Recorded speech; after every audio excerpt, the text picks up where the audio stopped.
Good morning, everyone. Hello, hello, hello. How is it going? Welcome to another episode of Breaking the Block, where we try to help each other, our fellow writers and authors, to, I don't know, get back with the muse.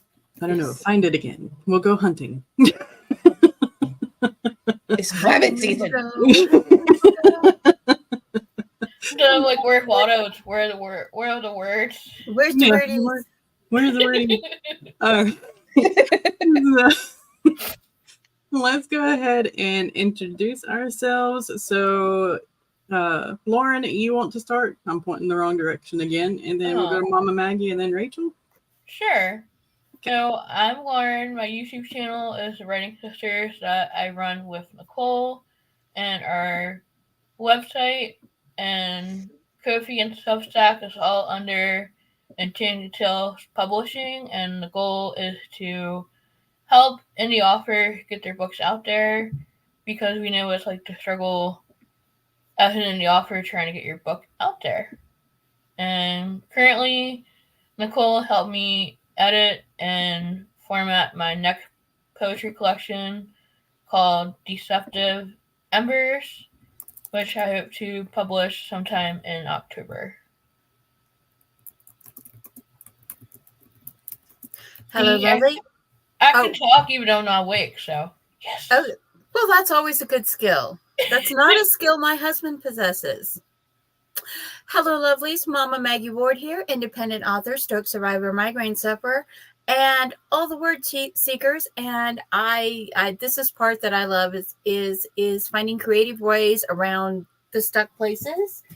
This month, I published The Spartan Chimera, my latest book, Greek AU Myth. When the great game of the gods doesn't turn out the way Zeus likes it, he repeats the cycle, and the whole world is slowly going insane. So God of War Ares makes a bet with Zeus that he can win with one piece, and let the games begin.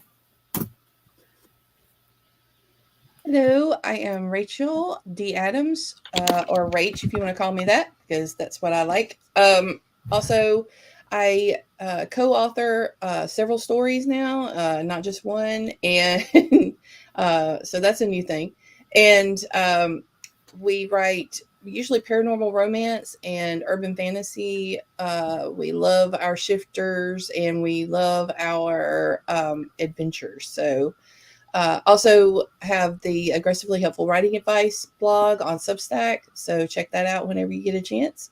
And I feel like here because there are times when we all get blocks, and this has been very, very helpful for me. Nice. Nicole, do you want to introduce yourself, or you want to just chill out for a little while? Sorry. Are you good?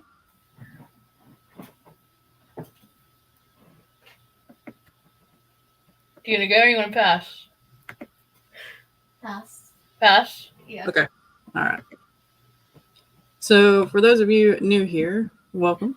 I am Ryder Sandwicker. I am a fantasy author. You can find all my books up on Ream. Most everybody's links are going to be down in the description below, but if they are not, I will rectify that after the stream ends. But I did pop in a couple of links here. You've got Lauren and Nicole's websites. You have Maggie's books, and you have Rach's link tree here. And hello, Rita. Hello, hello, hello. Good morning. All right. So, are there any questions that we want to tackle first? Here up on screen. I don't think I have any questions today. I've had most of the blocks broken this past week because of having more time with co-writers, and even one that came along that I wasn't prepared for, and we had fun kind of redoing some stuff, so that was cool. Nice. I finally had my writer, well, more than a block, because I don't think I've blocked out the last time I actually wrote anything other than editing. Wait, what, almost a year?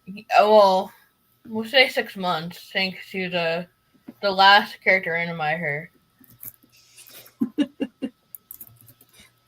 Nice. And Yes. what was Yesterday's supposed to be character a plot randomizer was fiction is fun. now like plot bunny for a whole novel. So it's Sam's fault.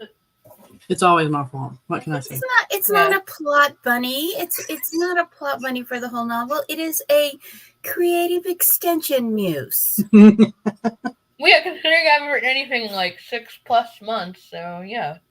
I'm not reading your poetry book. That's good. That's editing, it doesn't count. That's not new stuff. Hey, do not feel bad. I have spent the last almost since a year ago, March, the majority of what I've been doing has been editing. I've gone so far down on writing.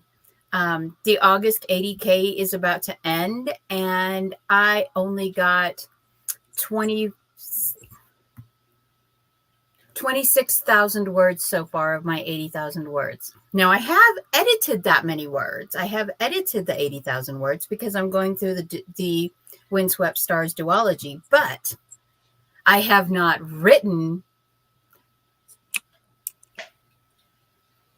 I hate migraine medicine. But editing is a very important part of the process and a very tedious part of the process. Yes. Yeah, no Exactly. one likes it though. And it's so hard because People do. Not me. well, as authors, we know what's in our world. We know what our characters are doing. We know what they're thinking. And go away. Sorry. The kitties want to invade mommy's writing room, and mommy doesn't have the spoons for them to climb all over her with their murder mittens. What They're was I trying to saying? show their love. Editing is a very tedious, Yes, important yes, part of the process. because that's why we have beta readers, and that's why we have alpha readers and beta readers and stuff like that, because they don't know the world, they don't live in the world, they can see things in the world that we don't see, and so it's but it's a struggle because like a lot of us are doing like the first rounds of self editing ourselves. Mm-hmm. And it's very hard to step outside of the world we've created, the world we've spent months investing in for the writing, to find the errors. Yeah. And I feel like when you do find it, it's like, I don't know, kind of like you stop. See, this is why I don't edit until I'm done writing the thing, because I feel like for people that edit while they write, it's like it kind of interrupts the writing. Yeah. Some people can edit while they write. If it's been a while since I've been in the project, I'll go back and read like the last 2 chapters, and I might do light editing during that. But That's not editing the whole thing. yeah, no, not the whole thing. Well, I found a plot hole okay, so I'm doing the Windswept duology, and I have to compare it with the Windflower duology. Mm-hmm. Because I have Windswept Stars and Enemies in the Wind happen at the same time, and then Fire on the Mountain and the Windflowers happen at the same time. So I have to make sure the timelines for both books are like synced up, that they end close to the same place. My head has exploded from that idea. They start close to the same place, and the characters there's overlapping chapters where they go back and forth, but the big antagonist in all of this, he's in both books parallel, and I found a place where I was like, oh crap, this fricks up both sets of books. I have to go back. So then I had to go back and fix both sets of books at the same time, because it was just like, oh yeah, I made a mistake. Yeah. Because people in the IRL can't be in 2 places at once. I kind of ran into that with one of our side stories. It was like, oh, we can't put that side story right here in this timeline. It's just not going to work, because this character that happens to make an appearance in this side story is actually somewhere else. And so, yeah, that can be tough, but at least you found it. I mean, yeah. It's like with us, it's like, oh, well, we went back really quick and started moving things around, which actually I wound up getting us to the point where we're like, maybe we should just go back through both of these books and reconsider some things. Yeah. Well, see, I found it because I was doing that thing where I was going through the chapters in reverse and writing down the chapter things Mhm. to do my reverse Which is outline. helpful. Because I literally do a reverse outline. I do it back to front after I've written the book. And and I was like, wait a minute, this thing is somewhere else in the other outline. And so I had to go back and look. And then I was like, it was like the thing I had in Relic of Time where I had the guy who I had one side character who was on a ship that was about to be destroyed. Like 1,000 light years away from where he was working on the portal station because the portals had all blown out. Yeah. And I was like, oh, I can't have him in both places. I'm going to have to replace him. And then the character I was going to replace him with is actually during the big space battle. He's actually doing something else with the rescue. So he can't be the one that's on the ship. So then I had to find someone else. And she can't be on the ship because she's actually captaining a different pair of ships because in the storyline, the ships are tied together. The ships work like twins. And like if one ship is damaged or something, the other ship can like take over their systems remotely, use the portals to get everyone off the damaged ship, stuff like that. So yeah, I was like, I had to go through like 4 or 5 people before I found a person that I could slot into this spot. Man, Because all I gotta say is I don't even like using regular outlines. I can't imagine trying to do a reverse outline. It's You be quiet. It's weird because you're reading the chapters out of order, so you read the last chapter first. And so you just have to block your mindset that you're reading a short story and you're going to block out the points for the short story and then jump to the next chapter and then jump to the next chapter. And then when you go through and you put all your pages in order, then you've got something that you're like, okay, there's that. Then it makes sense. But when you're going through it backwards, it forces you to look at the story in a completely different mindset. Because you're like, did that already happen? And you have to remember, but you're at the back of the book. So yeah, it probably did already happen, but did it happen in the right place? So. Lauren can't compute. Her brain is melted.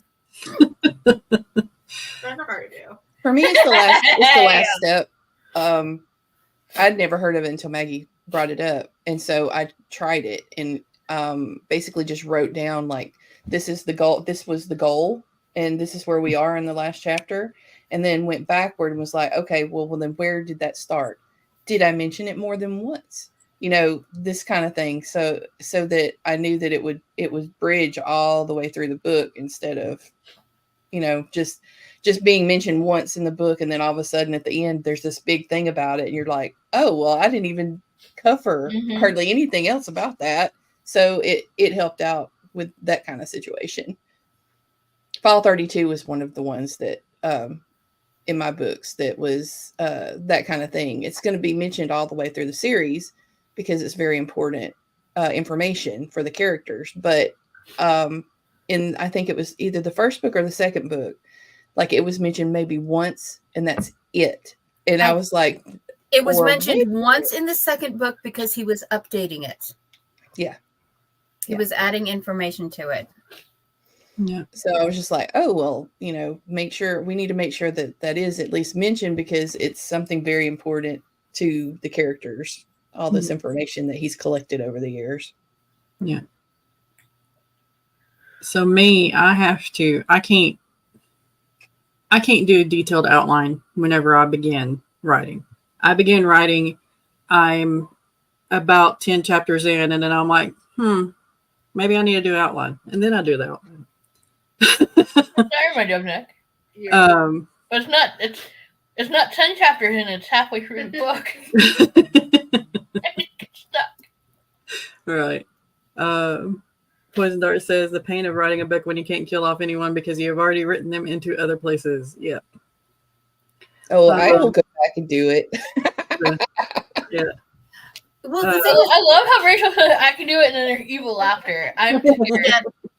Well, the reason with doing it before, like, I do the outline, I do an outline before I do the book, I do a plot path, and then I do it afterwards. And that's to make sure I didn't miss anything. Yeah. And it's like, it's, you know, you will go back and find things. Oh, this is where I went off my plot path. This is where this event didn't happen. Why are they talking about this event 2 chapters before this event happened? Because I had moved the event when I was doing the read through. Yeah, this I do it on both sides, and these people will tell you, who like have read me and like know my stuff, that I am a massive, I'm a plotter, I'm a planner. I make myself leave spaces where I can pantser write into it. I'm technically a plantser because I leave those free writing spaces in my outline. But yeah, it's if the thing is when you plan everything, sometimes your muse, and that's how some people end up with really bad writer's block, is they get something planned and they so forcefully do not want to diverge from the plan that they get stuck. Yeah. And they can't get past that point. And a lot of writers, that is where their writer block will come in, because they'll be like, well, I want that, you know, we're going this way. But the writing muses are saying, I don't think so. And you can't, and they can't get that worked in. And like there's some people who can't write at all without a plan. And there's some people that can't write with a plan. And so the trying to find that middle and doing the outlining steps before and after you write actually help you develop a stronger story structure. Yeah. So it lets you, it seems like a lot of like busy work and extra work, but it's part of writing craft. It's part of just, you know, because I mean, Sam has seen me like 2 years ago when I word vomited 89,000 words in a month writing Cowboy a la carte. Yeah. And I had a very loose plan, a few hit points of where that book was going to overlap with the rest of the Pagosa Cliff series.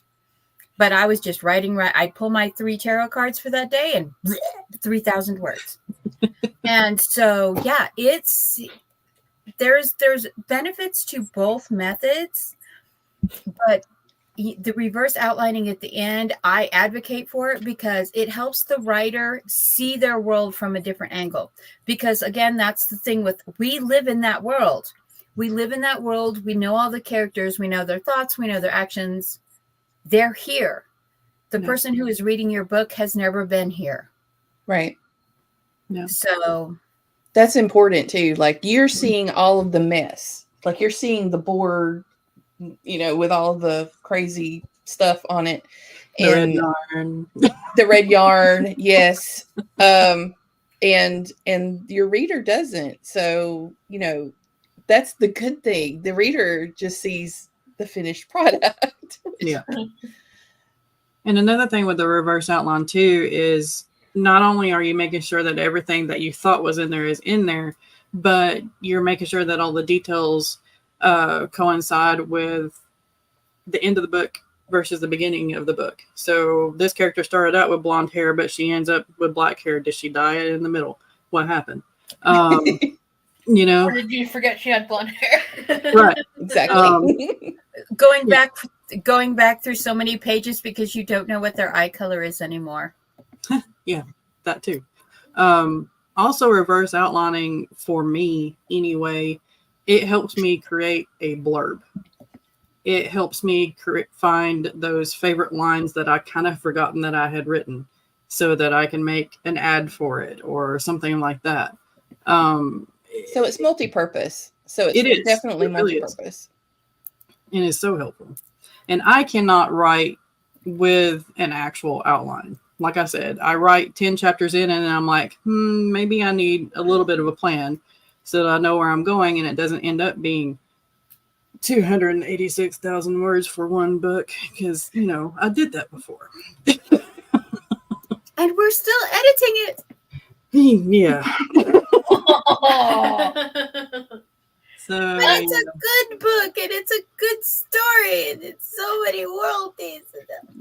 I mean, for somebody that doesn't like to use an outline, I did outline the story, and You what did? happened? Stop throwing under the bus. What happened was not outlined. Went out the window. Well, yeah, that story, but the one that I had somebody help me outline the book for, it's that was just sitting on my computer. You And haven't started it. I think I did that thing that Maggie was talking about, where like you outlined it too much, and then it's just like, Yeah, you've For already somebody written the story. Once you've outlined it that much, you've already written the story. What's the point? Your brain I is feel just like like, for nope. Me, I prefer giving a stealth outline. I like an outline knowing where the story's going, but not detailed enough where I can't write it. Mm-hmm. All right, That's Poison Dark progress, says, I told you, listen to me. yeah, Right? yeah, and this right here, I like making outlines that you can change, because when I get to chapter 10 and I start actually planning, sometimes there's actually 2 outlines that I can follow, because I don't know exactly what that character is going to decide to do once I reach a certain point. And sometimes it becomes a third option instead of the 2 that I had planned. So yeah, just be flexible. Are with you yourself. saying you sometimes can write lit RPG if you really wanted to? We're not going to get into that today. Oh man, there was a point in time in my life where I was in 13. I think it was 13 was the most I was ever in RPGs at once. And all of them had at least 5 characters in each. Whoa. Wow. And that's the reason why I'm No Hero became 286,000 words. Yeah, I was asked this weekend about mine. I have a outline and partial manuscript written of the adventures of our dragon characters and one of the RPGs that we did that I was a DM for. And I was like, oh, it's there, but it's there. I haven't looked at it in a while. It's actually still in a notebook. It's not on here. So I have to transcribe it first. So Yeah. They're on the other side. There's 4 notebooks over here of original character RPG that we actually wrote out because we were in college and we were doing it during class. Oh, does he have you? That's why. That might not see the light of day because, yeah. All right. So Miranda says it's a good point. I bullet points the first 10 chapters of my Discovery Muse, always changes the outline and story and she lets it, and then she changes the outline as she writes. Yeah. Cat Paw says that's how my brain works. The once you've outlined, you've written the story, and I can't be asked. Yeah. Yeah. Mama Maggie's outlining versus reverse outlining. Yeah. All the things, all the tricks that we do in order to get our books out there. Gotta love it. Well, it's so that we make our books original. We make them the best thing we can write to reach the readership and to touch the readership, which brings us to the next problem that I brought up in the pre-chat as an idea is, what do you do when you're beta reading or reading a book and you're like, I've read this before, but you haven't. Question. So in the Kindle Fantasy Stuff Your Kindle thing that they have, my palette cleanser read, the thing that I read between projects, between writing, is I read cozy witch romances and cozy witch mysteries because, that they're short, they're sweet, they're not something that I ever write. And I just finished one, T. Thorne Cole's Bookshop Witch. Really, really good. Really, really loved it. And I have started 3 different ones since then that I got with the Stuff Your Kindle. And literally there were 2 of them that I had side by side in 2 different Kindles open, flipping through them. And they're literally the same book Different characters, different coast. So they're set in different places. The characters have different names, but the chapters are the same beats, the same events, the same, skipping ahead toward the end.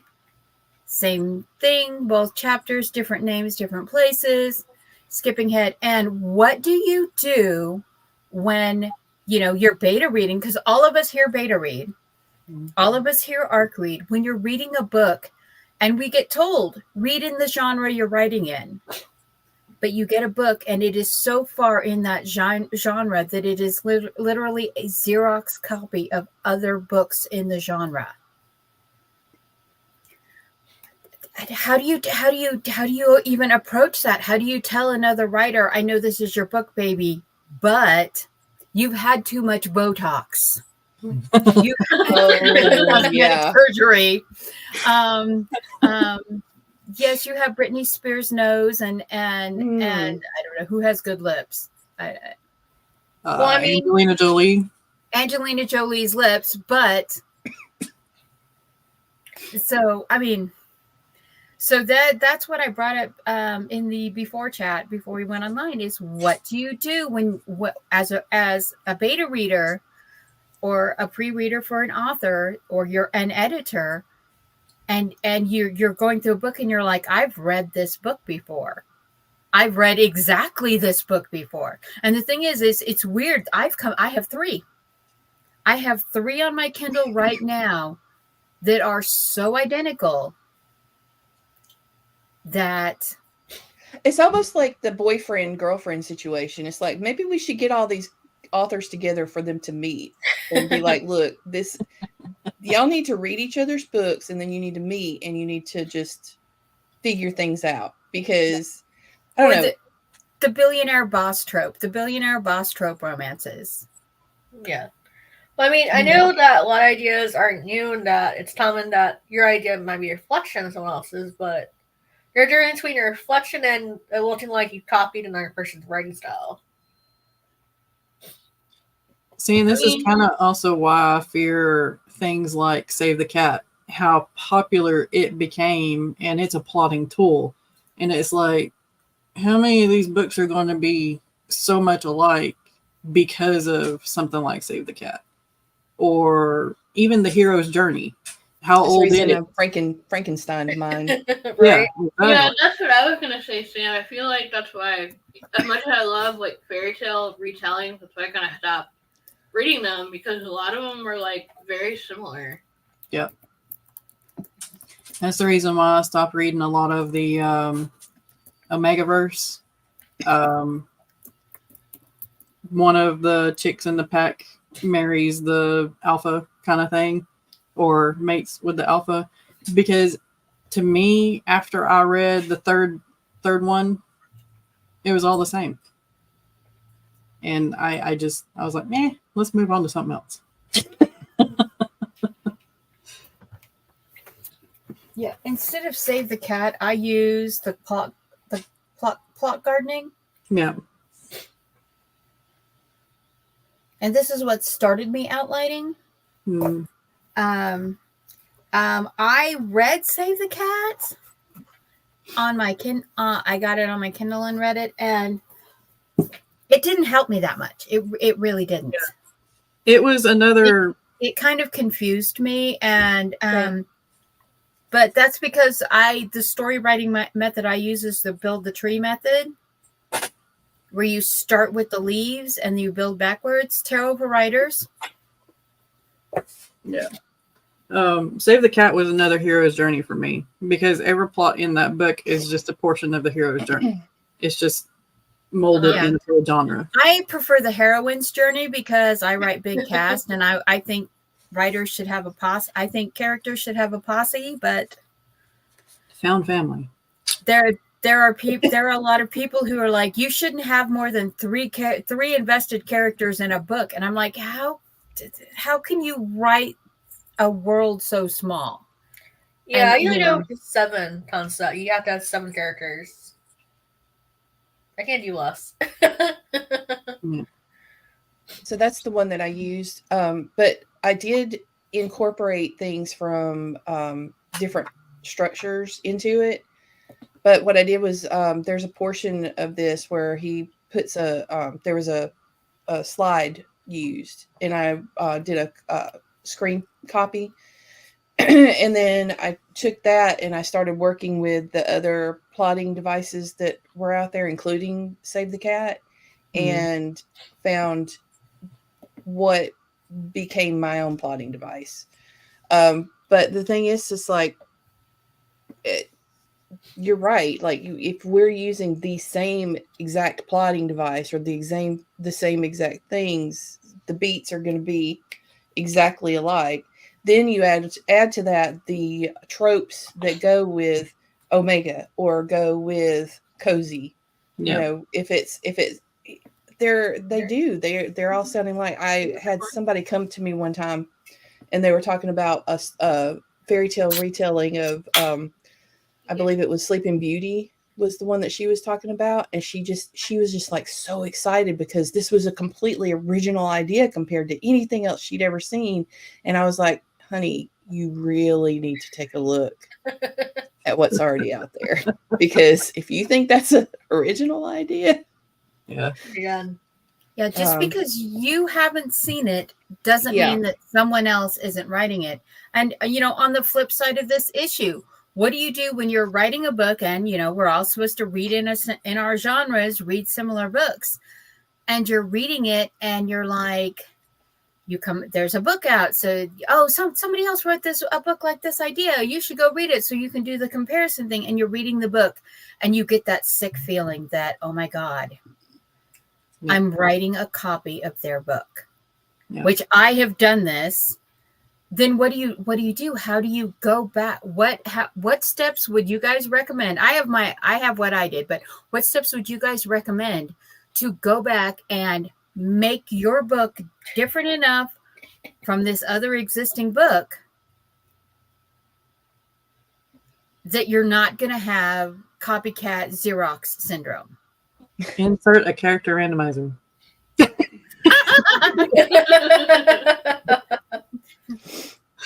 Change your characters to something different, but at the same time, you don't want to go too far because it's a trope or it is a successful genre for a reason.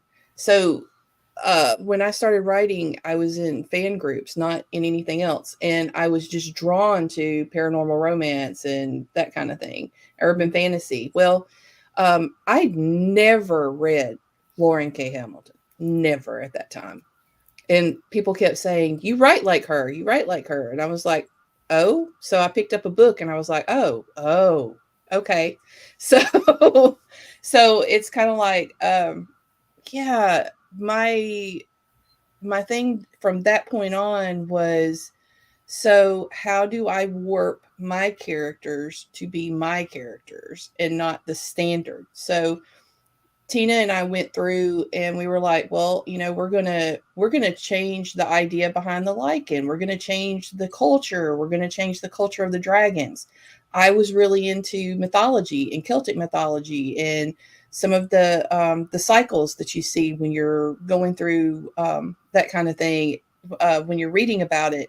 And so I picked up the 4 wizards and decided the 4 wizards were actually dragons and the dragon clans. And so then, shaping things a bit differently turned into what we have now versus Laurel K. Hamilton, Anita Blake knockoff situation. Right. So I believe everybody, as long as they know, but I really think, like, especially if you're a beta reader, it's your responsibility to let them know, yo, this is a little too close to this one for comfort, especially with what you're talking about, Maggie, because that's like, if it's a Xerox copy, they really need to consider maybe adding something to it or changing a character here or there. Because it was, it's because you don't want them to get blamed or accused. I put crazy things that I'll take this crazy thing and put it in my book. And that's like one of my things. I have these bizarre things in my books. And it was such a weird feeling for me to be looking at 2 different books by 2 different authors The character names were all different. The places were on opposite coast. But the events of the book were paced out chapter by chapter, and they were the same book. That's crazy that they were that similar. Like there was 3 of them that were like that though, and it was like, and that's, I think, as authors, that's where we get, we It's talk about easy to do in romance and genre smashing and genre bending. And I mean, think about the Hallmark Channel. Yeah. Well, when you think about like the Harlequin romances, that Yeah. literally there's like 30,000 Harlequin romances. 30,000. And I don't knock any romance, by the way. That was the first books that were kind of adult that I ever read, were Harlequin romances, stuff that I found in my aunt's closet, her hidden closet, kind of thing. But yeah, like you said, there's 30,000, there's bound to be some overlap and stuff. And I mean, I can watch the Hallmark Channel in my doctor's office during the holiday season, and I can pretty much tell you exactly what's about to happen in each one of those things. And all the main characters, the male main character's name is Charles. Or Yes. Somebody's from the city and they have to come back to their Yeah, our mom watched that show. I'm like bored. She's like, "Stop ruining for you." I'm like, "Stop watching this then." How is it ruining it for you? You know what's going to happen. It's the whole point. But that's the whole point of those, is to have that feeling of familiarity balanced with a little bit of something new. And the thing, I think the thing that Hallmark gets away with is they have just enough new. Like they did a Christmas Beauty and the Beast retelling. And it was actually Did Beauty and the Beast already do that? It was actually very sweet, because the Beast, it was like, yeah, he was very pretty. But he was this businessman who was trying to get backing for his winery, and he was selling his father's carefully cultivated book collection. And so he brought in this girl to cultivate her, to do the inventory on all the books. So, you knew immediately it was a Beauty and the Beast retelling, but it was very sweet, and it was very, and he's got baggage and she's got trust issues, and that's with all of them. And so, yeah, but it's, what would you recommend for someone? Just, okay, your book is too much like another book. I'd say do research. Like, I know when we worked on Hunted, we had a concept of our creatures being, common creatures a lot of people would look at and compare it to how other people write it. Mm-hmm. So knowing that, I did research and I made sure all our creatures, you knew what they were, but they're different enough that you weren't thinking, oh, you stole this from their writer. Yeah, like what Rachel was saying. Yeah. And if you're beta reading for an author and their book is similar to another one and you know it, I would just, as nice as can possibly be like, hey. So I've noticed this is a lot like, book B over here. So did you read that and had like a dream about it and decided to read it, or what's going on here? But I would also say, like, hey, like, this book is similar to this, the book that's making you think of, but then explain why. So, like, they can maybe, like, go back in their story and be like, okay, what changes can I make to differentiate my book from that book, so it's not a carbon copy. No. Yeah, if they can't see it, then they may be thinking, oh, I'm just doing what the genre and that space is used to. But if you can show them step by step where you're like, it's exactly the same here, it's exactly the same here, then they can look at those points in the story and figure out what they need to do. Yeah. Because the horror of finding your own book written, like Cat Paw said, she goes, I scrapped my book. Yeah. And that is I tore a book down and completely rewrote it. I mean, I tore it down to the bones and completely rewrote it because it was just like, I was like, oh yeah, no, I haven't done that, but I've changed the setting and changed one of the main characters a lot. It's not anything that I've already published, but it's something that's in the back. But that's what I did, was changed things about it. And I believe I even have a note in there for changing to do a different plot twist within the story. And I believe if those three things combined, my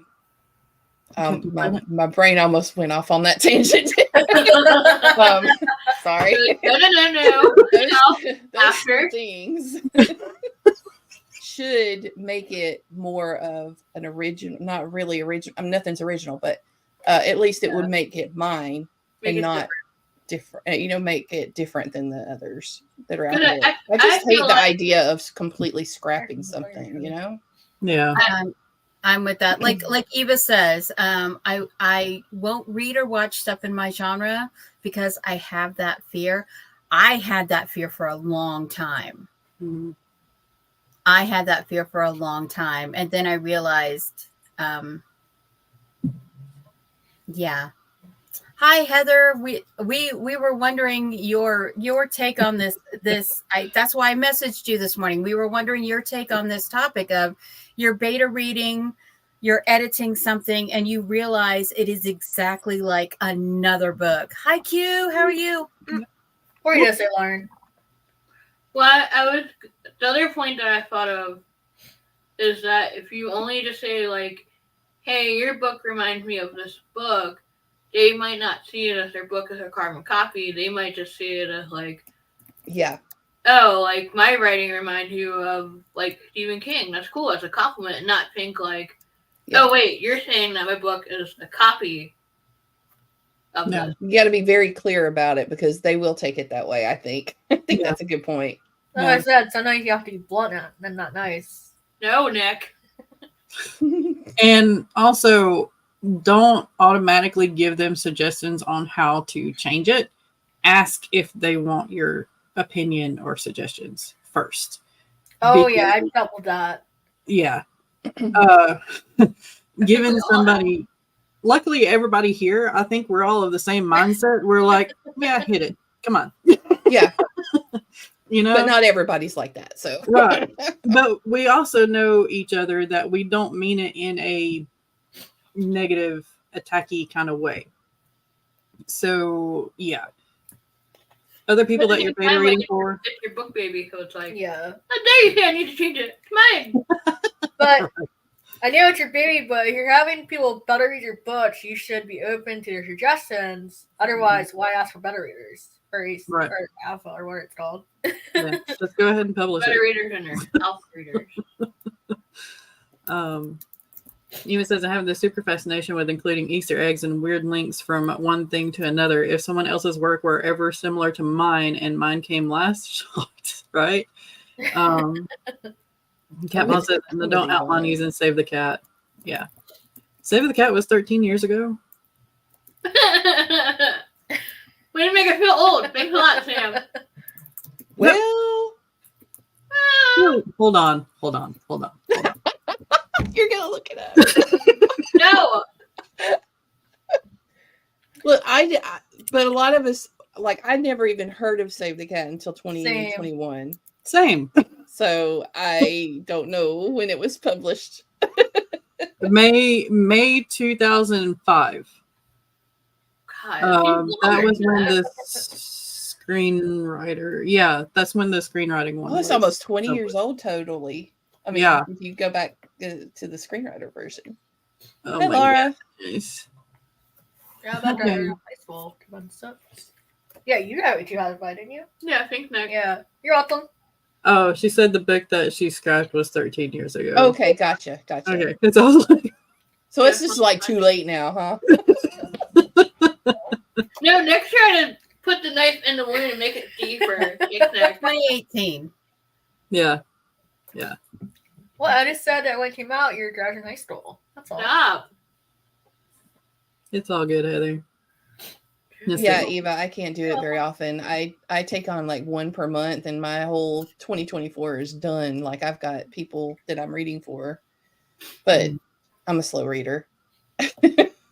Same. Me too. I think I've got 3 this month, and I'm going, what did I do? What was I What thinking? do I- Yeah, I did that over summer in July, even, and I even tried to participate in the situation of camp. That was just dumb of me. You're like, I took on too much. Now what do I do? Yeah. Oh, So I am terrible about explaining my own work. Period. I'm terrible at explaining myself. I know myself the best, and I can't tell people who I am. But I So can tell you about other people's books just fine. I found you guys. Mine is kind of weird.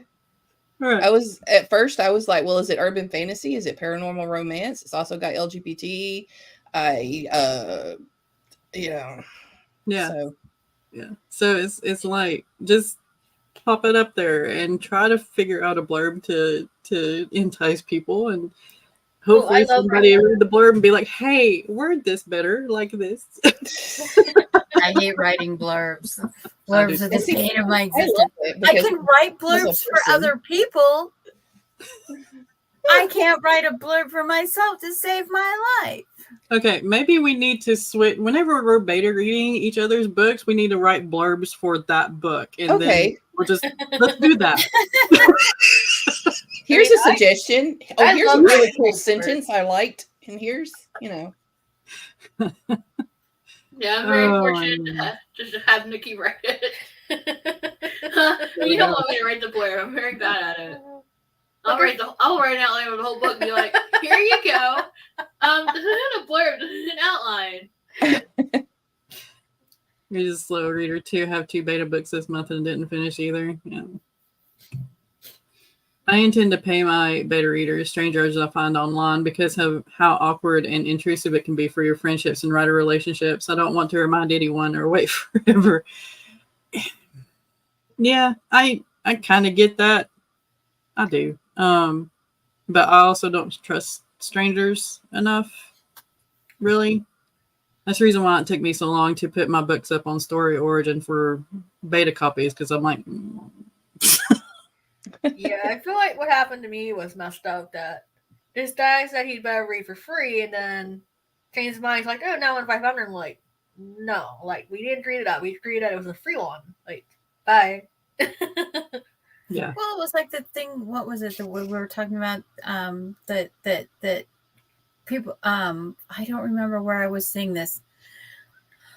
They were talking about friendships that ended over reviews. Like they gave their friend's book a 3-star review, and they were being generous, and the friend ended the friendship. Yeah. there's They friendships and probably then there's took readers. the little review as like an insult. And took Yeah. it Oh, I have a story for that. That was like a really recent chat somewhere, because you and I both were in that chat, and I can't remember where it was because my memory is crap. So yeah. I'm on Well, you medication. get rid of it, I you don't know. remember. There's a reason I have a little in my Bujo. I have a little check mark for "Did you take your medicine this morning?" No.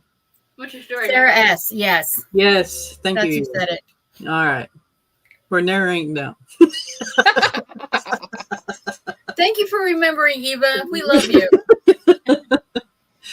Kiwari says, same, I can't write for me, but anyone else, no problem. And Eva says, I can vet a beta reader on Fiverr better than I can vet my online friends. There are some good beta readers on Fiverr too, like especially when it comes to the ones that are specific to genre. They're really good. Mhm. That's an interesting idea, Laura. I found that writing the blurb part of a query letter before the final draft helps. It makes me realize what my hook is more and how to make it more potent so I can tweak my book to fit it completely. Oh, I like That's that. a nice way to do it. I'm gonna have to write that down and try it. Oh, so story time. So my first poetry book was called Sherwood Asylum. And the person we did trade was that she would format the book, do pictures, and edit it. And it seems I would give her a book review for her first novel. And I warned her that her genre was not something I read. So do not take my review to heart because it's not for me. I mean, you just don't let me read it at all. Right. So she forced it, and I told her how I felt, and I did a bad review because, like I said, it's not something I'd want to read. Oh, sorry. So her retaliation was that she destroyed my entire book, saying I stole from her. And I had to redo the entire book, I had to redo my entire brand because she didn't like my review for it. That's no. extra petty. Right? Yes. So I think Yeah. You told her up front that this is not the genre I read. Exactly. I'm out. Now. I'm almost out. I'm like holding on to these last 2 swallows right here going, this way. You never know when you're going to have a hairball. Yeah. Yeah, So and was that a friend that did that to you? That's friend. Well, yeah. Yeah. Oh, No yeah. doubt. The thing is people have these unrealistic expectations. 3 stars is an average book. That's, it's a decent book. 1 star. I wouldn't read it again, but I might recommend it to someone else. 4 stars is I would read it again. I'm going to recommend it to someone else. 5 stars is that book lives next to my bed and is my comfort read. Yeah. Well, I mean, I pull it out and read it every year or 2. And so but people, they expect, they're like, oh, well, if you're my friend, you'll give me 5 stars. No, right. Yeah. Only do that if you really like the book. It's like, that's part of the whole indie author mythos is that we get all of our friends and families to give us these 5-star reviews. And like, oh, the book is great, blah, blah, blah. And it's like, oh, I love this book, but they tell you nothing about it. And then, like, oh, it's one of those indie author things where they're just getting friends and families to give them good reviews. And it doesn't matter if they're real reviews or not. It's so, yeah, you should not expect anyone who reads your books to give you 5 stars reviews, even if they're married to you. Well, I mean, Yeah, Like my husband has never read any of my books. Not one. First of all, he's not a reader, but mainly it's because he hears me talking about them so much that he feels like he's already read them. And it would be cruel and unusual punishment to make him read the finished product. Yeah, Because he's already spent a couple months, years living with this book. Yeah. Of all my normal friends, I've only had one do a review for me, and she did a review of the very first book, and it was like 1 sentence or 2 sentences. I didn't even expect that. That was just like, whoa, okay, because they're just not into that kind of thing. So I didn't expect anything.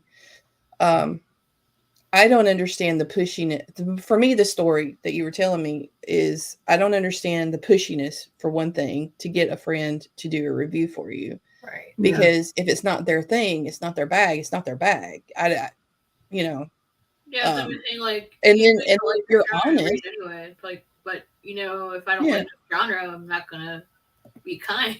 No, I was blunt. I told her it was a Mary Sue, and she got pissed.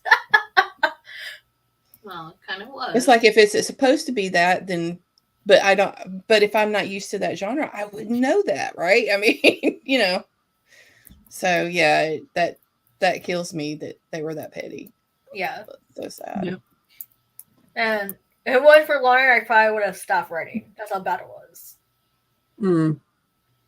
Yeah, no, I feel bad asking for people to read my book, even if it is a beta read or something like that, because, well, one, the first one was on No Hero, and that was a beast in and of itself. It's like that's going to take a year for somebody to read. No.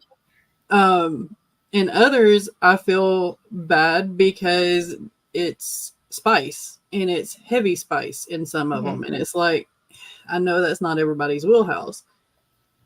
So yeah, it's like I ain't gonna be pushy. If you say no, I'm gonna be like, okay, fine. I don't even recommend like to family and stuff. Like I'm with Q. I'm like, no, my family would refuse to read most of my stuff. They are very conservative. It's just not going to happen. Yeah. And to be fair, my best reviews so far for some of those books have come from random people that I don't even, I've not interacted with or anything. I got it from Story Origin. I've gotten them from BookBub. I've gotten them from a couple other. I think one of them was from a group on Facebook that is genre specific to urban fantasy. And I tossed out, hey, I'm looking for ARC readers or, something in their group. And the next thing I know, they signed up. I always keep track of them though, because if they sign up and I give them something and then I don't get anything from that, I'm like, Yeah. Yeah, I feel like with family, I'll ask them to read the book, but I will ask them to look over it because we've been through in the past when it comes to like the formatting of the book. Just to make sure it looks nice for the readers. No. Okay, let's see. Eva says, if my brain pops into editorial mode, it'd be an editorial review, which isn't going to be more positive than negative. If my brain doesn't pop into that mode, I love the book. And she loves to support writers, and she can separate art from artists. Both are true. I can think your book needs a big rewrite or is a boring plot and still dig you and want you to succeed. Exactly. You got to be... Yeah. Everybody's human. We're not machines. You got to treat us like humans, and you got to be human yourself. Well, and there's the whole indie author double standard. Published books, big pub house books can have all these errors, but there are people out there who expect indie books to be perfect. And it's like, if you find like typos or something messed up in my book, please message me. Exactly. I can fix that in 72 hours. Yeah. And I'm willing to fix it. But it's hard. And it's like the thing I hate, well, you all know this. For some reason, Amazon blocked my ability to leave reviews. I can leave ratings, but I can't leave reviews. Did you say what? And this has been going on for 5 years. They cannot, they don't know why. Nobody can give me an answer. They cannot restore my ability to do reviews. So you're just lazy. Yeah, I don't know. Okay. They don't know what's going on. I don't know what's going on. I'm just in this weird place, but I can leave ratings. So I always do that. But it's hard when you're an author that you're just like, you're when you give someone your book to read as a beta, you are trusting them with something. Mm-hmm. You are trusting them with something, and sometimes they will give you that trust back. Sometimes they will, be honest with you and open with you, and sometimes they will just completely take advantage. Sometimes they will attack you, and it's like, with Stephanie's family, they are like, oh, you're a writer. That's nice to hear. Stephanie's an amazing writer. HISPACAC, the Humane Society for Cryptids and Creatures. Oh my goodness, the world building in this book. I love that. I actually passed that one to my youngest. 5 stars all the way, and she's a semifinalist for Spiffbo, so yay! But it's the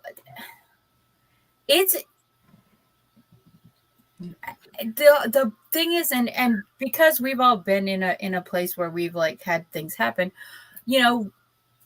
being gentle with that. I'm sorry, but okay, I understand you did all the craft books, you studied all the craft books, you're hitting all the beats in your genre. Your book is too much like all of the other books in the genre. Mm-hmm. You need that little extra. You need, like, I hate to use the word spice because spice means something else now, but you need to add some flavor to your soup. Yes. You need to add something to your soup. You need to add something to your gumbo to make it different, to make it unique. Let's get some cayenne. Yeah. It's not all just bay leaves. You got to do some other stuff. Yeah, add some thyme to it. Add some savory. Yeah. A few peppercorns go a long way.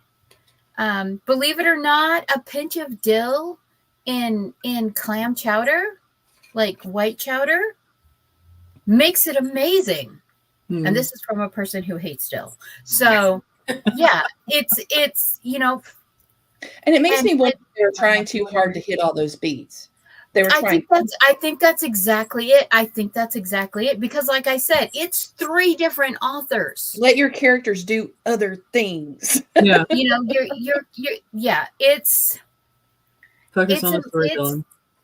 Yeah, But I would much rather on the novel and focus on the storytelling. God.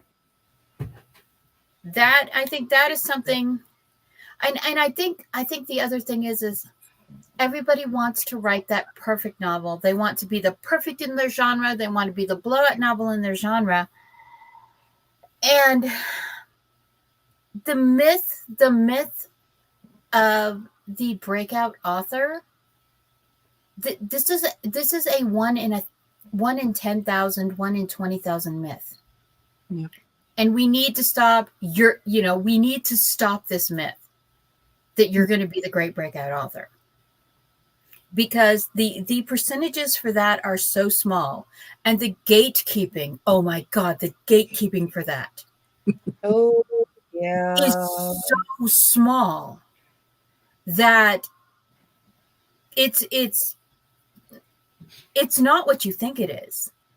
And they'll say, they say, like, what was it, the Simon and Schuster thing that they released out that they're selling, that they'll take a book, they'll print a book, and they'll sell 20 copies everywhere. That is a terrifying prospect, because they're laying out a lot of money for these authors. Yeah. And the fact that the good authors are only selling 1,000 copies, 100 copies, 10 copies. Yeah. And it happens everywhere. The whole gatekeeping. And I don't know that it's actually intentional in all places, but I've recently given some feedback to 2 different platforms who they have the same authors and the same stories on every single thing. And I'm like, if you're going to give anybody else a chance to do well on your platform, and if you want your platform to grow, you need to stop promoting the same 3 to 4 authors on absolutely everything. Well, they see the authors being on multiple writer platforms. I will say that they see an author that has gotten popular, that's got a story in the top 100, and they recruit that author. That was how I got recruited for Dream. Was they saw me on Inkit, on Wattpad, and they recruited me for Dream because my current story was blowing up. Did I stay on that platform? No, I did not. And it's because they were headhunting the popular, and I was not a very popular author, so I was very surprised to get the offer. But they were headhunting popular stories. And that's what happens, is they end up with the same groups of authors on all of these different platforms. Yeah. And so all of them are just copies. Here, bug. You end up with all of these reader platforms, and it's all the same authors. And it's because, and they're like, oh, you're on this platform. Well, I read you on this platform too. And I read you on this other platform too. And there's some fan loyalty there, but it's the thing, it's the recycled content thing that we're facing with Hollywood right now, that we're facing with the with all of the visual media platforms, all the networks and stuff like that, is this repeating cycle of content, especially with the movies. It's just the same ones over and over and over again. I mean, I know we're all waiting for Batman 301. Spider-Man. Yeah. 560. Spider-Man 60. Yeah, pretty much. Yeah. Heather, was there a magical school story once? Some I have not had a situation where a story was too similar to another same or famous story for comfort. There was a magical school story once, but it was not too similar to that famous one. Ooh, I've got a magical school story, but it's definitely not anything to do. Well, there were magical school stories before HP. Oh, of course. And you There's know, and plenty they're more. like, and you know, the people that are like, oh, it's completely original. No, it's not. Mm-mm. No, it's not. No. I mean, okay. Well, here, let's go back. Like, okay, the oldest magical school that I know about that was mentioned in a book, Ursula K. Le Guin's The Earthsea series. Yeah. Yes. Tad went to magical school. That's what started the whole freaking mess, was him trying to prove he was better than anyone and ripped a hole into the wrong place, and a thing came out. And that started the whole Earthsea series. And I like Rita's take on it because she puts hers in camp. And Reardon did the camp for the gods. How is that different from magic camp? Yeah. Yeah, I think Everworld is another one where they're in school, but it was the fact they're traveling through worlds, but technically they're still in school for it. Mm-hmm. I want to be right back. Just keep talking. But yeah, there's all these, you know, and well, like there's a whole thing going around. I'm not on TikTok, but things bleed over into my Instagram from TikTok and especially Book Talk, because I've curated my stream. And there's this whole thing with, there are several groups in the Sarah J. Maas fandom who are attacking, just literally like vicious little hyenas, attacking authors who are putting out fae romances and stuff. And they're trying to say, well, she originally did this, the Court of Fae. No, she didn't. No. Shakespeare did it. Yes. Let's go back to the origin. Shakespeare did it first. And it was mythology too. Hello. Yeah. And it's like, you know, they're trying to claim, you know, that this was completely original to her. No, it's not. I mean, she couldn't even use the term Valkyrie correctly. Oh, God. Her extinct Valkyries that she talks about, that they're rebuilding the Valkyrie, those aren't Valkyries. Those are Amazons. Yeah, no, those are magical Amazons. They're not Valkyries. You obviously were just trying to get in on the Viking mythology thing that was popular when that particular book popped out.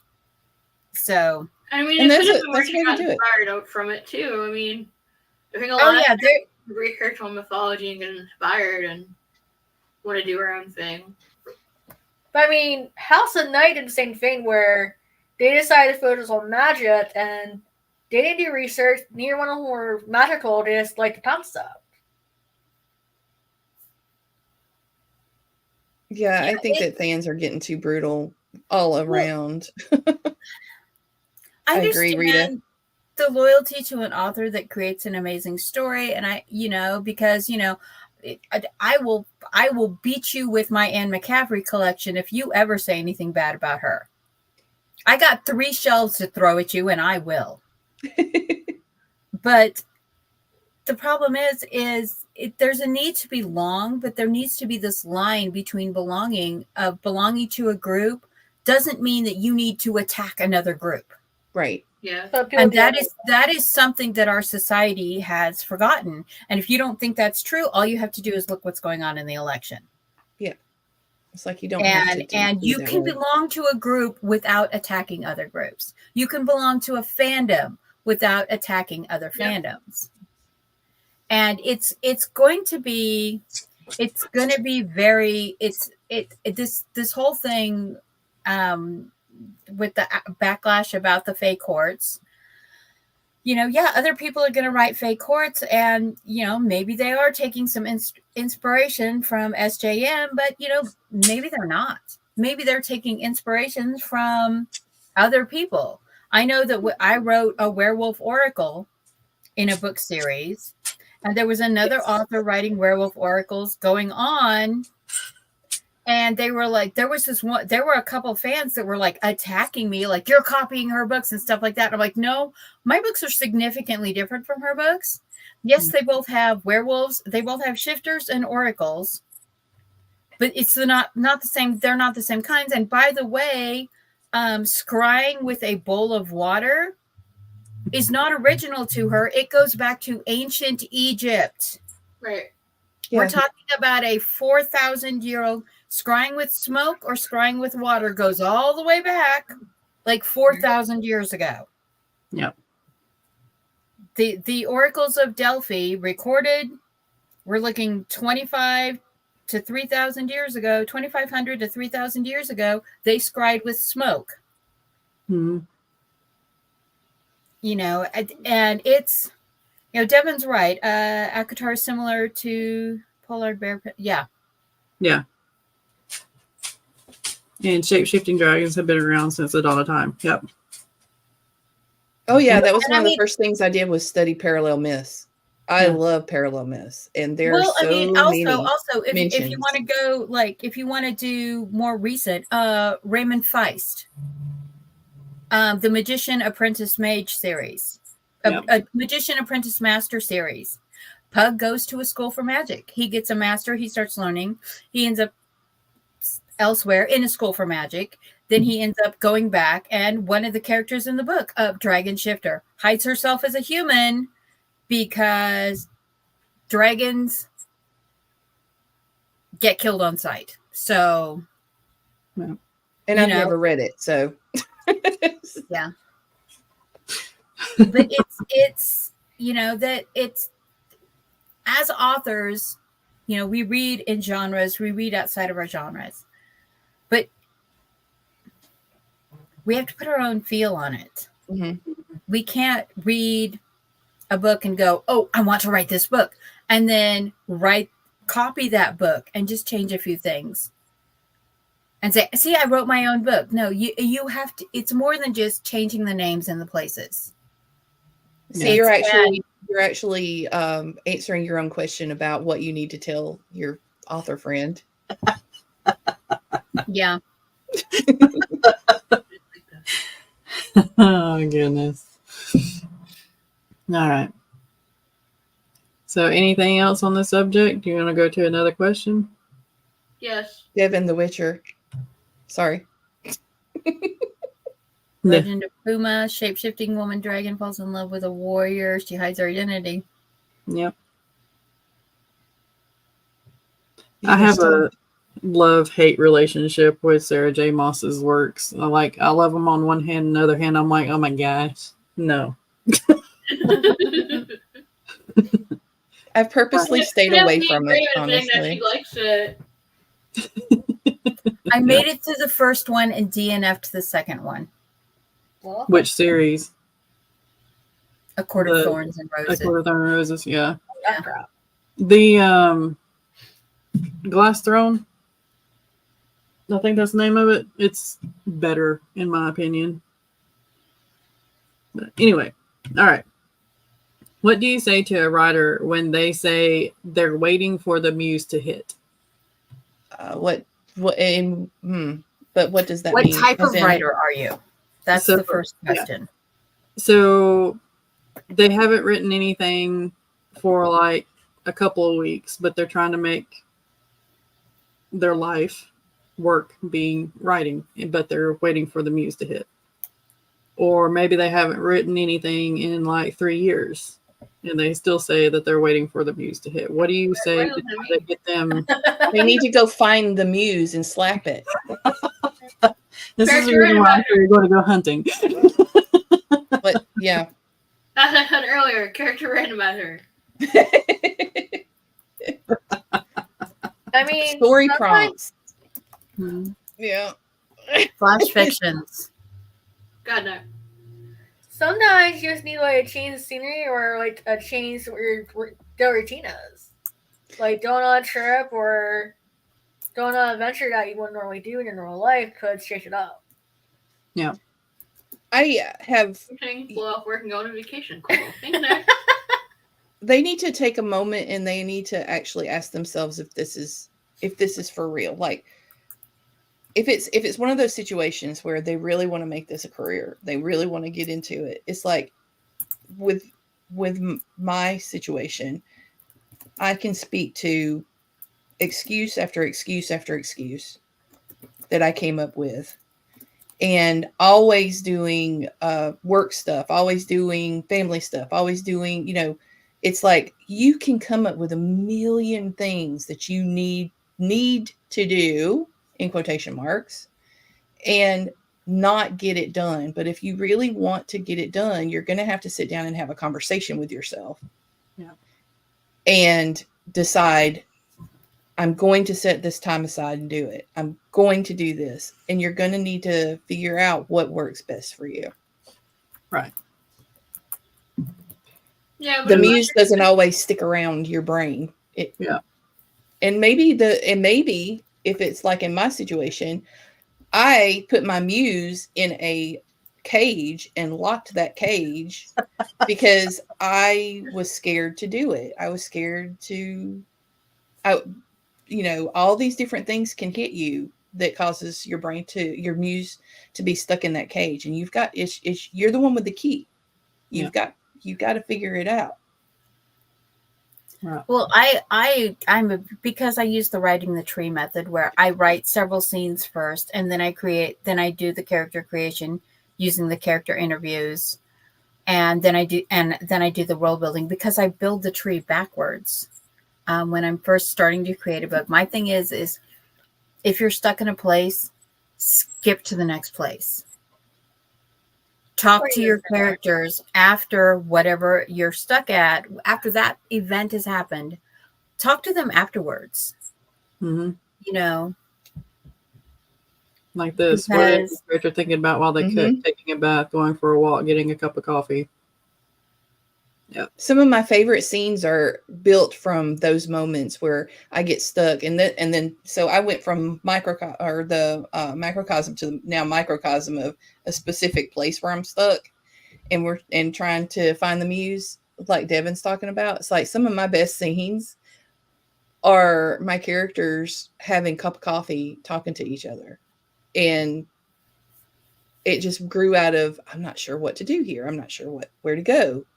Or lemon tea and wine. Yes.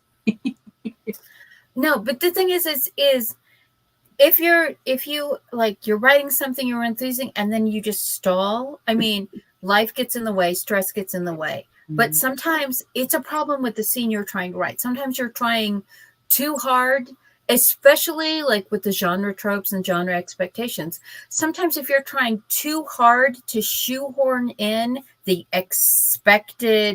one of the expected beats, that might be your problem, is your story. And I talk about the stories like they're living things, because that is I'm a farm person. I'm Native American. Everything is a living thing to me, even just words. And so, there might be a reason that is not fitting in there, that you cannot get that written, that you cannot force that in there. And moving past it, Rachel said, sometimes you just need your characters to sit down and have a cup of coffee, have a cup of tea, and talk about things. Sometimes if you go past something, you will see that thing you're trying to force, that scene you're waiting on your muse to write, It might not fit your story. Mm-hmm. Exactly. Yeah, I have. Or sometimes you just need a new project, like with Skye's Wheel. Like, maybe your mind doesn't work on this story, but it might be wanting to work on another story. You can always come back to the original one. Mm-hmm. Yeah. So this question stemmed from I was contacted by one of my old RPG buddies, and this was 20 years ago. And 20 years ago, we were talking about him writing this book. 20 years ago. He still hasn't started because he's waiting on the muse. And I'm like, dude. I can only use that line so long. Oh, good. You're not singling me out. Cool. No, I'm not. No. Yeah. When you said that, I'm like, maybe I need to clarify. That's cool. Throw her under the bus. Yeah. I do. No. No, it's not an invitation. As my grandma said, if the shoe fits. No. If the shoe fits, don't kick yourself with it, honey. Oh, sorry, my southern stunk out. No, it's fine. See, Um, what my grandma said was, if the shoe fits, that's a good thing because then you can't kick it and it fall off and hit you in the head. Okay. I don't know if you'll be able to kick that high. Wow. Oh, I grew up around a bunch of ants that could pop off their shoes so quick and throw it that we learned to duck. Yeah. Yeah, slipper ninjas are not only in the Asian culture. There's an auntie or grandma in every family that can get that shoe off and wing it across the room before you realize that she's put her knitting down. See, mine, it wasn't shoes. It was whatever they had in their hand, period. Yep. Oh, that was my mom. Because half of the time they were either barefooted or they just didn't want to take their shoes off because that's, gross, I guess, or unladylike in some of them. So yeah, it was just whatever they had in their hands, and half the time it was a spoon or a spatula Right. or a hoe. And the shoe should be on limit. Yes, it should. Hey, Shirley. Sometimes it can help to have multiple stories that can build inspiration for the one that makes it to the top of the list. Exactly. Yeah. Yay. I keep all of mine. I don't get rid of it. I've got like a doc on each section that's called a place to put things, and so I'll put all of my extras there. And if I don't use them, I'll just toss them into Ream or whatever. But they're inspiration. It's like scenes you pull out make great reader magnets. Mhm. Things you pull out, short things that you pull out and turn into a short can make a great reader magnet. It can make a great story. And also, and if you pull something and you don't have a place for it or something, you can always throw it into your story seed file because those can go into other stories. There is no rule in all of writerdom. I don't care what they say. Just because it's red ink doesn't mean you can't use it somewhere else. Right. Yeah. I like that. Yeah, you can also use it for a different style. Like, it doesn't have to be a story. It could be a poem. Or it could be a fanfic. Yep. Change It it. can be a snippet for your newsletter. Yeah. Hey, this scene took place and you didn't even know. Oh. Magic. Yeah. Just That's don't the use reason. real red wine. Yeah. So one of the reasons why I haven't finished like my What Not to Do as a Ninja series and What Not to Do as a Pirate series is because each one of those short stories is trying to become a book. So it's like Oh. I could read What Not to Do as a Pirate as a I like it. book. I like it. I could read that as a book. yeah, but they're supposed to be like a collection of short stories, not each short story becoming, Well, they just 90,000 become- words. Well, then, okay, so you have What Not to Do Yeah, as a you have- Pirate, What Not to Do as a Ninja. Then you could write What Not to Do as a Paladin. Then you could write What Not to Do. What not to do as a What not to do sorcerer. as a ranger. Hold on, I have a list. Where'd it go? What Not to Do as a Dragon. Oh, wait, that would be Rachel's story. What not to do as an assassin. Yeah, the Assassin is definitely one because I have like 2 stories for it already, which tried to become a book. It should be. See, these are just story seeds to me. Okay, here we Every go. flash fiction has the potential to become a short story, has the potential to become a novel, has the potential to become A series. an Yeah. 18-book series. Definitely none of this is helpful.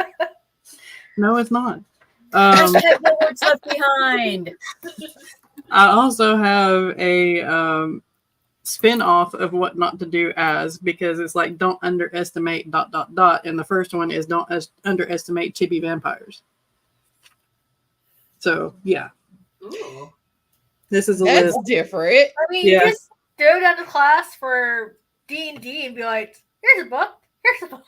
Yeah, that's the problem. It could be. It will become the next Munchkin series. You know. Yeah. The what not to do as a pirate, that list is for each short story, and each one that I have tried writing has tried to become a book. Because it became Elegant Linfield Tours, which I have 20k words in, and then the other one is Sea Maiden's Air, which I have about 45,000 words in. So you should just embrace it. no. Like novel? Well, maybe once you go through it and you do all the editing and all that stuff, it'll come down to around 65, and there you go. Yep. You'll add to some, you'll take from others, and it'll even out.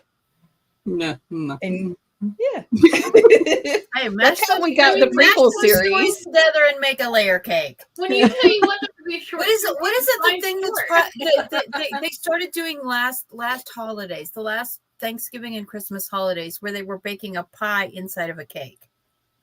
Oh gosh, yeah. That's like what is it, turducken? Yeah, It's like the turducken. You're making the turducken. You're making story turducken.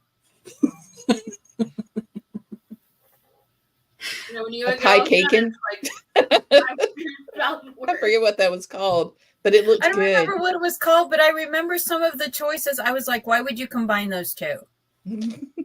Oh yeah, Brookies was his brownie cookie hybrid. Yep. I have cupcakes too. I have cupcakes on Ream too. How did you learn about food? No. Yes, multiple flavors. And then those slices of cake that I had to get rid of because I wanted to make the cake a certain shape.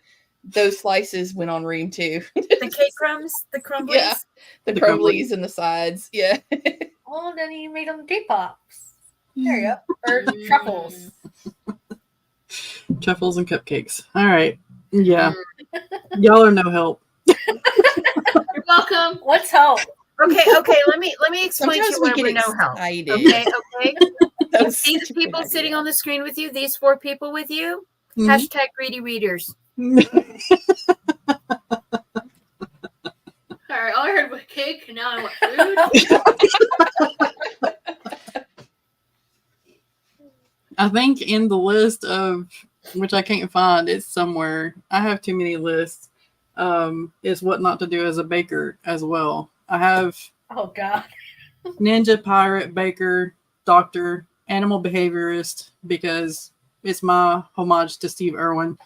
Oh, I miss Steve Irwin. I do too. Do you watch his son's channel now? Yeah. Yeah, his son definitely took over it for him. Oh yeah, his son is awesome. What not to do as a forest ranger, wildlife rehabilitator. Things that I've done in my life, it's what not to do as. And we're helping you. We're getting ideas for more books. Yeah, paramedic is one of them. But vampire and werewolf and all that is in it too. So yeah. So it sounds like a series, so they can be longer books. No, it's supposed to be a collection of short stories. It's not supposed to be one big book. Sorry, But Hunter the news Calling. says no. Again, define your definition of a short story. Under 10,000 words. Getting slowly as a towards a novel. Well, 10,000 Novella. here, 10,000 there. We get compromised. Novella instead of novel. How about that? It's not a short story, but it's not a novel. So Yeah. I mean, Oh goodness. just aim for under 50,000 words, and there you go. That's not going to be possible. Oh, hi. Do it. You said one was at 40, one was 60. Yeah. So Bye, Q. Have a good day. Sounds like it can be a serial. Yes. So that. All right. I mean, shit, we knew that you're an overwriter. It's okay. No, it's not okay.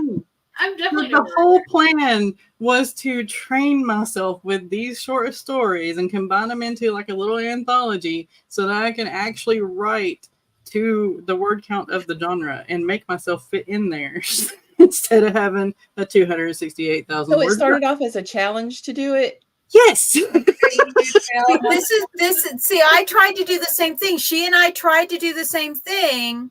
Was it 2 years ago? Was it 2 years ago when we were hitting Chandra and Natalie's streams on Saturday morning, writing the flash fictions? Yeah. We're going to learn to write short things. It didn't happen. No, that doesn't short work. Things, all these little short things. No, these are just Oh, story no. seeds. These are just story seeds. They just need water. Water and words. That's all they need. I mean, Lauren's in the same boat. Oh my god, I cannot write a short story in my life. Yeah, I can't. I apparently can't either. The character randomizer is the only exception, and then look what happened. It's now turning into a full novel. Yeah. I've embraced it. You should see him. Yeah, I have an earworm. Under pressure. Yes. Yes, very much so. But yeah, okay. I just think some of us are not wired to do it that way because every time I've taken one of those challenges, again, same thing. I overwrite. Yeah. I will read flash fiction to try and get into that mindset. And every time, kid you not, I will read a page and a half. And the whole time my brain is going, but then the next thing that would happen is... Yeah. Yeah. And that's the sad thing. I mean, I do have a collection of short stories on my Ream. And whenever I go back to edit them, I was like, oh, I can add this. No, wait. See, I have my short stories. I have my short stories on Inkit, the Christmas wish for short stories. I have the short stories on Inkit. There's like 40 of them there, and it's like, yeah, I'm pulling this one off because it's now going to be a novel. Yeah. I'm pulling this one off because guess which one just became a published book. I find with poetry I can write short now. Like my first writing poetry was like between 3 to 5 pages, but novels, yeah, I can't do them short. Yeah, there's no way. All right, so I just got to come to terms with, instead of having 53 books that I'm going to write, I now have 150 because of the list of the short stories that were supposed to go on those books. Yeah. But I'm an author, Devin, and so even though I'm reading it, I'm like, but the what if is going on in my brain. So I'm just continuing the story, and I'm it like, won't let go. And so when I'm actually trying to write that genre, trying to leave the what if there, my brain is like, no, see, you have to explain. I think that what I'm going to do is try for a short story / flash fiction anthology when it comes to horror and release it in Halloween season at some point.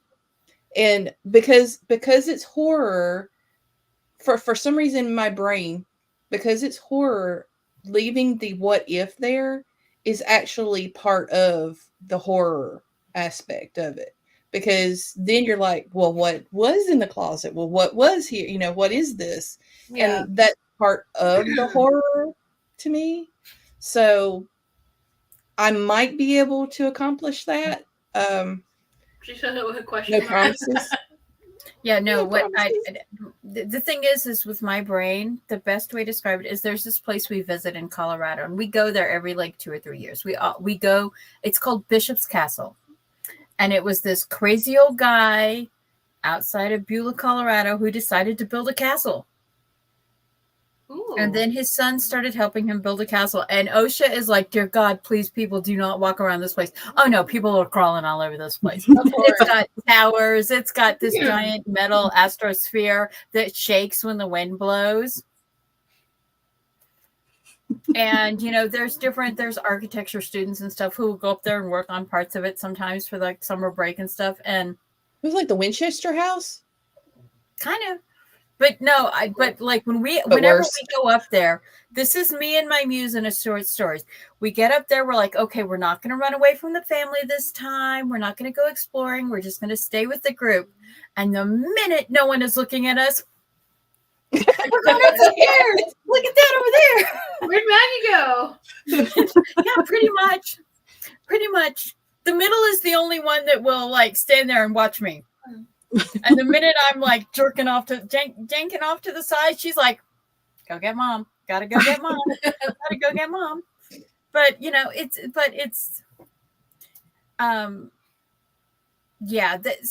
love flash fictions. I love short stories. They make such cute little side things you can put into the bigger stories.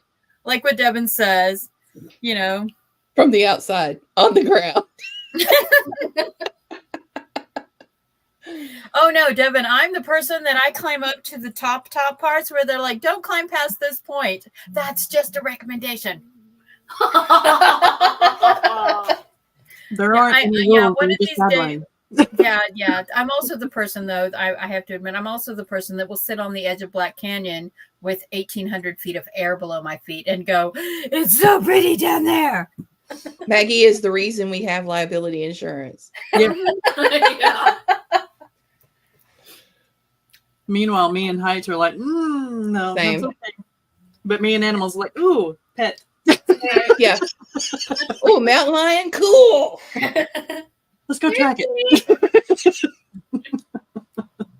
Well, it also helped that I'm quiet by nature, so I have a lot of joy to jump certain people.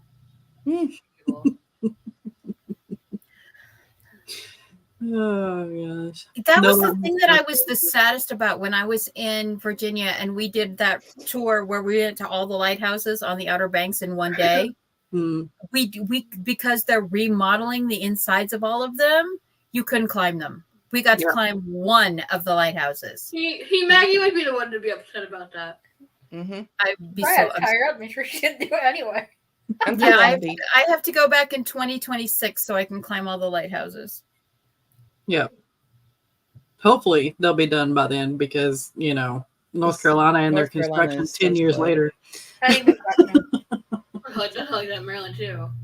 A decade later, they're still working on it. They're supposed to be done by the summer of 2025, so I'm giving them an extra year. Might have done after 3 years. Yeah. Whenever you're planning on doing that, just message me and I'll message our friends out there and be like, hey, are they finished yet? Yeah. The lighthouse is open. Can we climb to the top? What? It's like not only is it open, but we can climb to the top. Okay, Yeah. cool. Yeah. Wow. Oh goodness. All right. Now you can ask what I was. If it's like road construction in this world, in this state, it's not going to happen soon. I don't think Statesville's ever going to be a drive-through city. Colorado, it's summer. It's pothole and road construction season. No. Fuck you.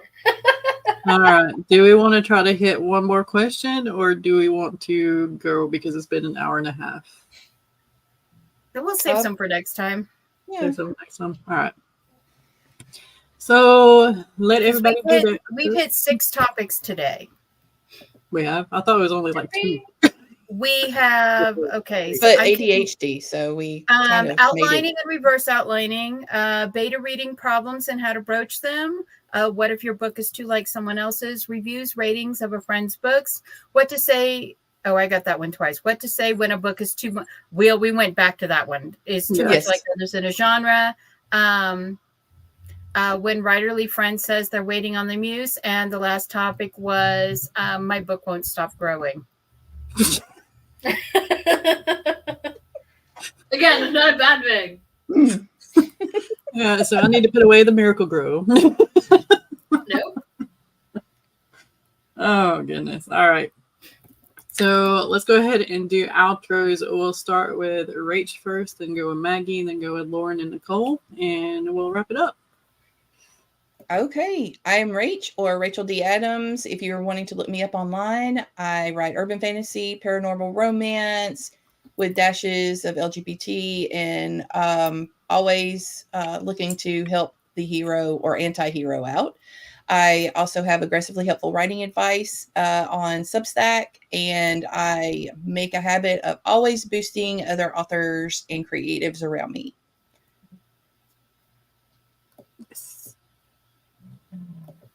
Wait, who's next? Maggie. Oh. Hello, lovelies. Emma Ward here, author, stroke survivor, migraine sufferer. I have lots of books.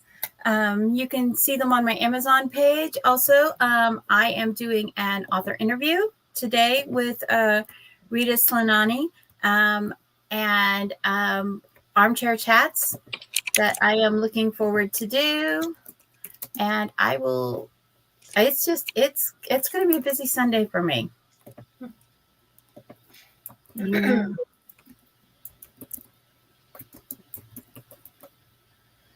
Okay. Oh, sorry. Like I said, my name is Lauren. Our YouTube channel is Writing Sisters. I co-host with Nicole, offer writing advice, and we have a Ko-fi and Substack under Changing Tale Publishing, and hoping to publish a poetry collection called Deceptive Embers in October. Yay! Nice. I'm Nicole, aka Lunas Frost and Rank Beauty. I help out with Lauren's channel. I also have my own channel called Luna's Mystical Delights, where I do baking, magic, and tarot. And yeah, me and Lauren are co-authors. I usually do all the dark and gory, while she does all the light and positive stuff. Oh.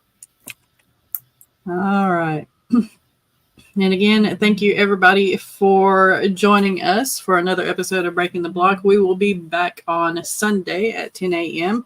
talking about some new writer's block issues or just writerly issues in general. Maybe sometimes, overwriting. You're not allowed to say extra. We don't talk about overwriting. Make sure to check out everybody's links in the description box. If they are not there, it will be fixed momentarily. And I also have a link tree where you can sign up for joining us on Breaking the Block if you want to, or character randomizers, which happen once a month, every fourth Saturday.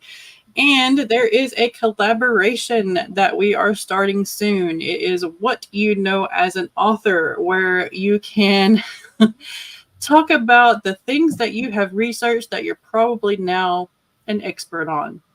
So join us for that. And we will see you later. Bye.